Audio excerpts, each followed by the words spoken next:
नमस्कार। संगठित संस्थानको पूर्व योग्यता परीक्षाको तयारीमा रहिरहनु भएको सम्पूर्ण साथीहरूको लागि संगठित संस्थान पूर्व योग्यता परीक्षाको नमुना 2 प्रश्नोत्तर सेटलाई लिएर आइसकेको छु। ढिला नगरिकन सुरु गरौँ आजको विषयवस्तुलाई।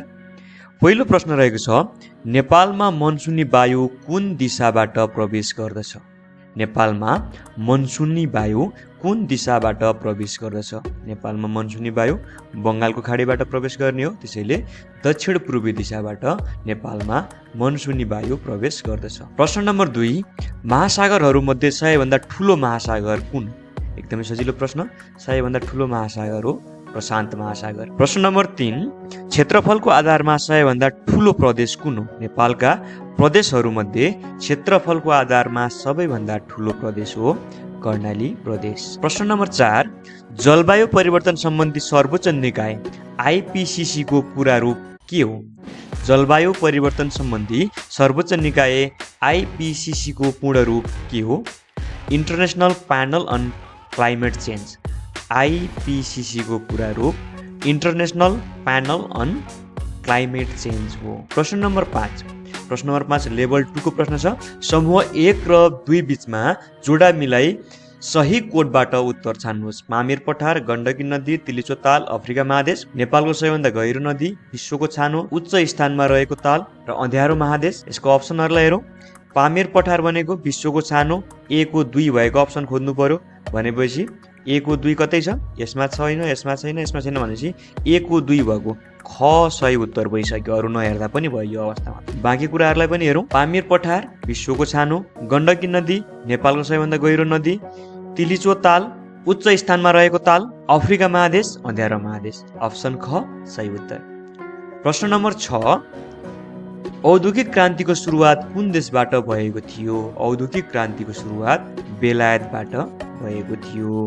प्रश्न नम्बर 7, लिच्छवी कालमा व्यापारिक केन्द्रलाई के भनिन्थ्यो? लिच्छवी कालमा व्यापारिक केन्द्रलाई द्रङ भनिन्थ्यो। प्रश्न नम्बर 8, नेपालमा जनगणनाको सुरुवात कुन प्रधानमन्त्रीको पालाबाट भएको हो? नेपालमा जनगणनाको सुरुवात चन्द्र शमशेरको पालादेखि भएको हो।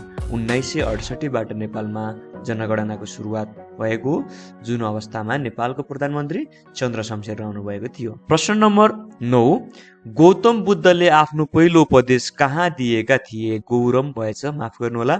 गौतम बुद्धले आफ्नो पहिलो उपदेश कहाँ दिएका थिए? भगवान गौतम बुद्धले आफ्नो पहिलो उपदेश सारनाथमा दिनुभएको थियो। प्रश्न नम्बर 10, कुनै एक देशको एक आर्थिक वर्षमा उत्पादन भएका वस्तु तथा सेवाको कुल बजार मूल्यलाई के भनिन्छ? कुनै एक देशको एक आर्थिक वर्षमा उत्पादन भएका जम्मा वस्तु तथा सेवाको कुल बजार मूल्यलाई के भनिन्छ? कुल ग्राहस्थ उत्पादन। एक देशभित्र एक आर्थिक वर्षमा भएको जम्मै वस्तु तथा सेवाको जम्मै बजार मूल्यलाई कुल ग्राहस्थ उत्पादन भनिन्छ। प्रश्न नम्बर 11, रेडियोको आविष्कार कसले गरेका थिए? गुग्लिनो मार्कोनीले रेडियोको आविष्कार मार्कोनीले गरेका थिए। प्रश्न नम्बर 12, वैदेशिक व्यापारमा आयात भन्दा निर्यात बढी भएको अवस्थालाई के भनिन्छ? व्यापार बचत भनिन्छ। निर्यात बढी भयो व्यापार बचत, निर्यात कम अथवा आयात बढी भयो व्यापार घाटा, र आयात र निर्यात बराबर भयो भने के हुन्छ? त्यो व्यापार सन्तुलन हुन्छ। प्रश्न नम्बर 13, नेपालमा प्रथम आवधिक योजनाको सुरुवात कहिलेबाट भएको थियो? अथवा यही प्रश्नलाई नेपालमा योजनाबद्ध विकासको सुरुवात कहिलेबाट भएको थियो पनि भन्न सक्छ। विक्रम सम्वत 2013 सालबाट नेपालमा आवधिक योजनाको सुरुवात भएको थियो। प्रश्न नम्बर 14, तलको कुन भनाइ सही छैन छान्नुहोस्। गलत भनाइलाई छान्नुपर्ने हुन्छ। तराई प्रदेशलाई नेपालको अन्न भण्डार भनिन्छ, सही छ। नेपालमा हाल 77 वटा जिल्लाहरू रहेका छन्, एकदमै सही छ। नेपालमा 357 वटा स्थानीय तहहरू रहेका छन्, यो भनाइ गलत रहेको छ भने अप्सन 4 लाई हामीले नपढ्दा पनि भयो। अब पढेर हेर्ने भने नेपाल समुद्रबाट 700 माइल टाढा रहेको छ, यो पनि एकदमै सही छ। तर option C is our right answer. हामीले गलत भनाइलाई छान्नुपर्ने हुन्छ यस्तो अवस्थामा। प्रश्न नम्बर 15, नेपालमा कफी खेतीको सुरुवात कहिलेबाट भएको हो? विक्रम सम्वत 2011 सालबाट गुल्मी जिल्लाबाट नेपालमा कफी खेतीको सुरुवात भएको हो। प्रश्न नम्बर 16 जोडा मिलाउ रहेको छ फेरि पनि। समूह 1 र 2 बीच जोडा मिलाई कोडबाट सही उत्तर छान्नुहोस्। सुगौली सन्धि, कोद पर्व, नेपालमा महाभूकम्प र प्रजातन्त्रको स्थापना। यसको सही उत्तरहरू सुगौली सन्धि कहिले भएको थियो? 1816 मा। 1 को 2 भएको हुनु पर्यो भनेपछि यो ख र घ अप्सन यसै आउट भयो। कोद पर्व कहिले भएको थियो? विक्रम सम्वत 1903 सालमा भनेपछि बी को 4 हुनु पर्यो। 1 को 2 बी को 4 अप्सन ग हाम्रो राइट एन्सर भयो। बाँकी दुईवटा हामीले नहेर्दै पनि राइट एन्सर पत्ता लगायौँ। हेर्ने भने महाभूकम्प कहिले? महाभूकम्प सी को 1 1990 र प्रजातन्त्रको स्थापना विक्रम सम्वत 2007 सालबाट भएको। प्रश्न नम्बर 17 दिएका कथनहरू विचार गर्नुहोस्। पहिलो कथन हत्केला आकारको ताल घोडाघोडी ताल हो, ठिक छ। माछो आकारको बजार पनौती बजार हो, यो पनि ठिक छ। गुलेली आकारको ताल सेफोक्सुन्डु ताल हो, गुलेली आकारको ताल सेफोक्सुन्डु ताल हो, यो पनि ठिक छ। नेपालको राष्ट्रिय फल सुन्तला हो, यो पनि ठिक छ। त्यसो भए सबै ठिक, अप्सन घ इज आवर राइट एन्सर। प्रश्न नम्बर 18 बिमस्टेकको प्रधान कार्यालय कहाँ रहेको छ? यसको सही उत्तर हो ढाका। बङ्गलादेशको राजधानी ढाकामा बिमस्टेकको प्रधान कार्यालय रहेको छ। प्रश्न नम्बर 19 विश्वकप फुटबल 2026 मा गोल्डन बल प्राप्त गर्ने खेलाडी को हुन्? गोल्डन बल प्राप्त गर्ने खेलाडी भन्नुको मतलब सर्वोत्कृष्ट खेलाडी। गोल्डन बुट भन्यो भने सबैभन्दा धेरै गोलकर्ता खेलाडी र गोल्डन बल भन्यो भने सर्वोत्कृष्ट खेलाडी। 2026 विश्वकप फुटबलको उत्कृष्ट खेलाडी रोड्री, स्पेनका क्याप्टेन रोड्री बन्न सफल भएका थिए भने गोल्डन बल प्राप्त गर्ने खेलाडी रोड्री। प्रश्न नम्बर 20 कानुनको प्राथमिक स्रोत कुन होइन? फेरि पनि ध्यान दिनु होला, कानुनको प्राथमिक स्रोत कुन होइन? संविधान हो, नजिर पनि हो, विधायन पनि हो भनेपछि व्यावसायिक राय चाहिँ के हो? कानुनको स्रोत चाहिँ हो तर प्राथमिक स्रोत पनि होइन। क्षयरोग कुन कारणले गर्दा लाग्दछ? क्षयरोग ब्याक्टेरियाको कारणले गर्दा लाग्दछ। प्रश्न नम्बर 22 वर्तमान संविधानको धारा कतिमा शिक्षाको हकको व्यवस्था गरिएको छ? धारा 31 मा शिक्षा सम्बन्धी हकको व्यवस्था गरिएको छ। प्रश्न नम्बर 23 सार्क बडापत्रमा कति धारा रहेका छन्? 10 धारा। सार्कको बडापत्रमा 10 वटा धारा रहेको छन्। प्रश्न नम्बर 24 नेपालमा बालिग मताधिकारको उमेर कति वर्ष रहेको छ अथवा कति वर्ष उमेर पुरा भएपछि चुनावमा भोट हाल्न पाइन्छ? यसको सही आन्सर हो 18 वर्ष। यहाँनिर कन्फ्युजन नहुनु होला, 16 वर्षमा नागरिकता वितरण चाहिँ गरिन्छ तर भोट हाल्नको लागि अथवा मतदान गर्नको लागि आवश्यक उमेर चाहिँ 18 वर्ष रहेको छ। प्रश्न नम्बर 15 अन्तर्राष्ट्रिय न्यायालयमा कतिजना न्यायाधीशहरू रहने व्यवस्था गरिएको छ? अन्तर्राष्ट्रिय न्यायालयमा 15 जना न्यायाधीशहरू रहने व्यवस्था गरिएको छ।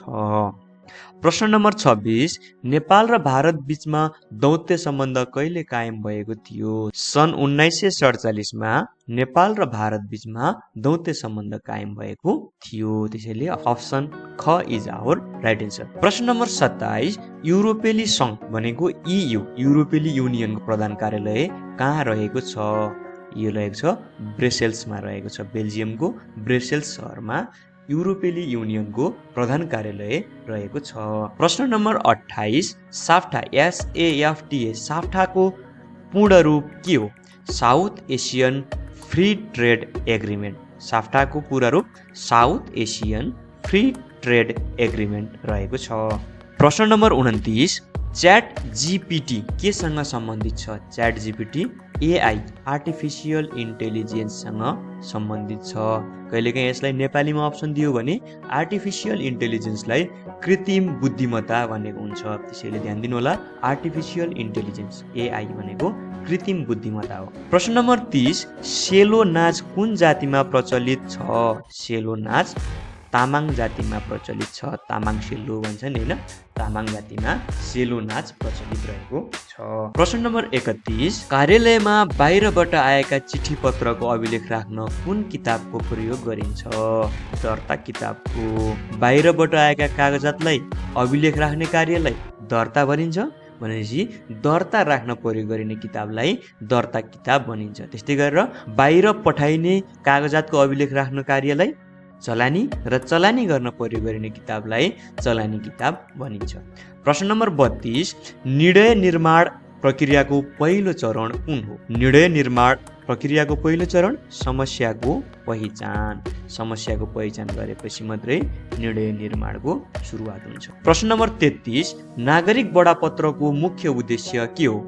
सेवा प्रवाहलाई पारदर्शी र जवाफदेही बनाउनु, कार्यालयको खर्च घटाउनु, कार्यालयको सजावट गर्नु, कर्मचारीको मनोबल बढाउनु। दिएका अप्सनहरूमध्ये पारदर्शी र जवाफदेही बनाउनु प्रमुख उद्देश्य हो। प्रश्न नम्बर 34 तालुक निकायले, तालुक निकाय भनेको माथिल्लो निकाय, निगरानी गर्ने निकायले मातहतका निकायलाई एकै साथ पठाउने एउटै बेहोराको पत्रलाई के भनिन्छ? परिपत्र। तालुक निकायले मातहतका निकायलाई एकै साथ पठाउने एउटै बेहोराको पत्रलाई परिपत्र भनिन्छ। प्रश्न नम्बर 35 माथिल्लो अधिकारीले तल्लो तहका कर्मचारीलाई कुनै काम गर्न दिने आदेशलाई के भनिन्छ? यहाँ देश मात्रै भएछ, माफ गर्नुहोला, आदेश थियो। आदेशलाई के भनिन्छ? तोक आदेश। कुनै पनि काम गर्नको लागि दिने अधिकार प्राप्त अधिकारीले दिने आदेशलाई तोक आदेश भनिन्छ। प्रश्न नम्बर 36 नेपालमा सार्वजनिक संस्थानलाई मूलतः कति क्षेत्रमा वर्गीकरण गरिएको छ? 6 क्षेत्रमा सार्वजनिक संस्थानहरूलाई मूलतः 6 क्षेत्रमा वर्गीकरण गरिएको छ। प्रश्न नम्बर 37 नेपालमा सार्वजनिक संस्थानको स्थापनाको मुख्य उद्देश्य के हो? आधारभूत वस्तु तथा सेवाको सर्वसुलभ उपलब्ध गराउनु, अत्याधिक नाफा कमाउनु, निजी क्षेत्रलाई विस्थापित गर्नु र वैदेशिक ऋण घटाउनु। यसको सही जवाब हो आधारभूत वस्तु तथा सेवालाई सर्वसुलभ उपलब्ध गराउनु। प्रश्न नम्बर 38 सार्वजनिक संस्थानमा संस्थागत सुशासन कायम गर्न कुन तत्त्व आवश्यक छ? पारदर्शिता, व्यावसायिक नैतिकता, जवाफदेहिता, माथिको सबै। माथि उल्लेख भएका तीनवटै तत्त्वहरू अत्यन्तै आवश्यक छ। प्रश्न नम्बर 39 नेपाल बीमा प्राधिकरण कुन क्षेत्रको वित्तीय नियामक निकाय हो? बीमा क्षेत्रको बीमा प्राधिकरण भनौँ, स्वतः बीमा क्षेत्रको नियामक निकाय हो। प्रश्न नम्बर 40 कर्पोरेट सोशल रेस्पोन्सिबिलिटी भन्नाले के बुझिन्छ? संस्थाको नाफा बढाउने रणनीति। नाफा भनेपछि प्रफिट भन्नु पर्थ्यो। बोनस बाँड्ने प्रक्रिया, बोनसै भनिहाल्थ्यो। सामाजिक उत्तरदायित्व, रेस्पोन्सिबिलिटी भनेको उत्तरदायित्व। अप्सन ग इज आवर राइट एन्सर। अर्को छ कर छुट। छुट भन्ने त त्यहाँ कुनै मान्यतै छैन। प्रश्न नम्बर 41 भाषागत प्रश्नहरू रहेका छन् अब 5 वटा। What is the antonym of word honest? Antonym भनेको अपोजिट मिनिङ, उल्टो अर्थ दिने शब्द। अनेस्टको उल्टो अर्थ दिने शब्द हो डिसअनेस्ट। सिन्सियर, लोयल र ट्रुथफुल भनेको पनि अनेस्ट नै हो।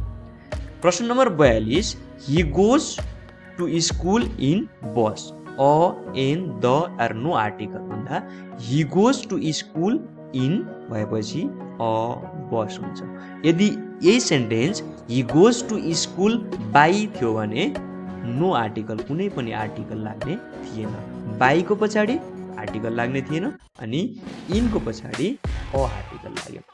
प्रश्न number 43 choose the correct synonym of beneficial. Synonym भनेको सेम मिनिङ दिने शब्द। बेनिफिसियल माने फाइदाजनक, त्यसो भए एडभान्टेजियस।